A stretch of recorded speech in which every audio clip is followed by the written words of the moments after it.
The Industrial Revolution, the turning point in Britain's and the world's history. So, what is the Industrial Revolution? It is the period in the 18th and 19th centuries where Britain was transformed from a predominantly agricultural nation into the manufacturing workshop of the world.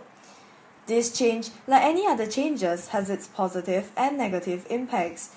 So now let's bring you through the changes that Industrial Revolution has made. Firstly, the textile industry. Before the Industrial Revolution, cloth was produced by spinners and weavers in their own homes using spinning wheels and hand looms. During the Industrial Revolution, in 1733, John Kay made a shuttle that moved back and forth on wheels, allowing a weaver to work twice as fast as before. As for the spinning wheel, in 1764, James Hargreaves invented a new spinning wheel called spinning jenny, which allowed one spinner to work 6 or 8 threads at one time. However, both the flying shuttle and the spinning jenny were still hand-operated machines. As such, in 1779, Samuel Crompton combined features of the spinning jenny and Richard Arkwright's water frame to produce the spinning wool, which made more, stronger, and finer thread. In simpler terms, the improvement and development of spinning and weaving facilities in the Industrial Revolution resulted in the greater output of cotton cloth, therefore making it possible to meet the increasing demand of cloth, which also meant greater profits. Essentially, it's this to this. Positive. Secondly, transportation. In the Industrial Revolution, the steam engine was invented and improved by James Watt, which in turn changed transportation means, from animal-drawn wagons and by feet to steam trains and ships. This better and faster transportation means increased accessibility and led to the bigger market for the goods produced. This means more money. Positive.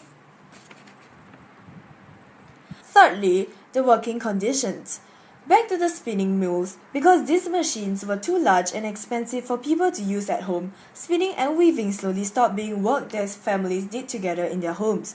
Instead, wealthy textile merchants would set up several of the machines in large buildings called a factory. Essentially, it's this to this. In these factories, workers were treated very, very badly. They worked 12 to 9 hours per day, 6 days a week. There were no sick leave, no paid vacation, and no minimum wage.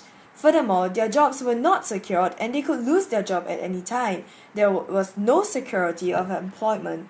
There were no heat or sanitary facilities, no ventilation in the factories, which led to the occurrence of many diseases, especially lung disease.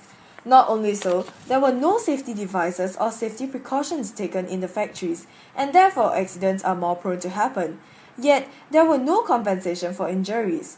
To top all this exploitation of workers off, there was also an exploitation of child labor. As such, the workers worked under horrible working conditions and so negative.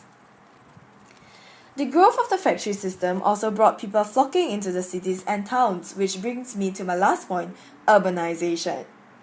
Before the Industrial Revolution, most Europeans lived in rural areas, but after the revolution, most lived in cities and towns. Again, it's from this to this.